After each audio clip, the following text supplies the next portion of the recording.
YouTube Ramaraju channel ప్రేక్షకులకు నమస్కారం.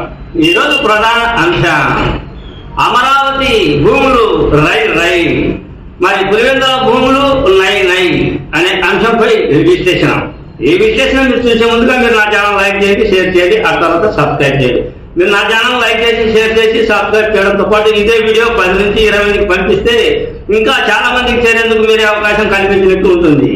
ఇక అసలు విషయానికి వద్దాం. అమరావతి భూముల విషయం, ఆ తర్వాత పులివెందుల భూముల విషయానికి వస్తే అమరావతి భూముల విషయం రైమంటూ ముందుకు చూసుకెళ్తూ ఉన్నాయి.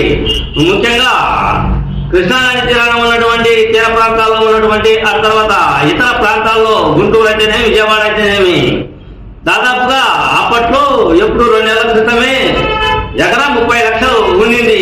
3 ఇంతలు అయిందని అప్పుడే జరిగిన స్పష్టంగా కనపడుతున్న పరిస్థితి.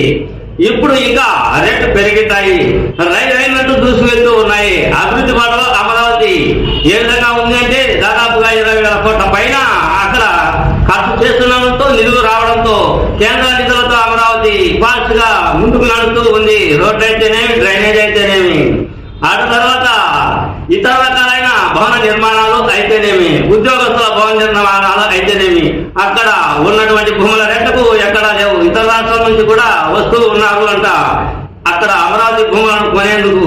అంటే గత 5 ఏళ్లుగా అమరావతి వెనకబడి ఉంది అనేది అర్థమవుతుంది. ఎందుకంటే జగన్మోహన్ రెడ్డి 3 రాజధానులు అంటూ అమరావతిని సర్వనాశనం చేశాడనే ఆరోపణలు ఉన్నాయి. కానీ ఇప్పుడు ఆ పరిస్థితి లేదు. భూములకు రెక్కలు వచ్చాయి, రైమంటూ ముందుకు దూసుకువెళ్తూ ఉంది. అదే పంద ప్రస్తుతం ఇప్పుడు పులివెందుల విషయానికి వస్తే పులివెందులలో భూములు డమాలని పడిపోయాయి. ఎవరు అడిగినా ఎక్కడ అడిగినా కానీ పులివెందులలో భూములు కొనాలి అంటే మాకు పులివెందుల భూములు వద్దు, నై అంటున్నారు. ఆ పరిస్థితి పులివెందులకు వచ్చింది.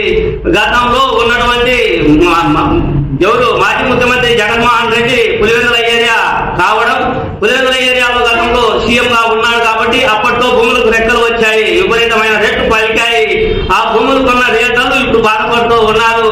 అసలు రియల్ భూములు ఎంత ఘోరంగా పడిపోయాయో ఆ భూములను అడిగే నాదుడు లేడు. చుట్టుపక్కల ఎక్కడ మొత్తం అంతా కూడా పట్టణం అయితేనేమి, రింగ్ రోడ్డు పరిసర ప్రాంతాలు అయితేనేమి ఆ భూములు ఏ విధంగా దెబ్బతిన్నాయో, ఆ భూములు కొనేవాళ్ళు ఏ విధంగా నష్టపోతూ ఉన్నారు, తల పట్టుకుంటున్నారు. రియల్టర్లు అంతా కూడా భూములు పులివెందులలో కొనాలి అంటే నై అంటున్నారు. అంటే అప్పటి ఉన్నటువంటి ముఖ్యమంత్రి లేడు కనుక ఇప్పుడు ఇక్కడ భూములు సడన్ గా పడిపోయాయి. ఆ తర్వాత అమరావతిలో నూతనంగా బాధ్యతలను చేపట్టిన 6 నెలలు కావచ్చి నూతనంగా బాధ్యతలు చేపట్టిన నారా చంద్రబాబు నాయుడు పరిస్థితి ప్రకారం చూస్తే అక్కడ విపరీతమైన భూములు పెరిగాయి. అంటే ఒక 5 నెలల్లో ఒక ముఖ్యమంత్రి మారితే ఏ విధంగా పరిస్థితులు ఉంటాయో, మాజీ ముఖ్యమంత్రి జగన్ సొంత నియోజకవర్గంలోనే అమరావతి భూములను కొనాలి అంటే కొనలేని పరిస్థితి ఉంది.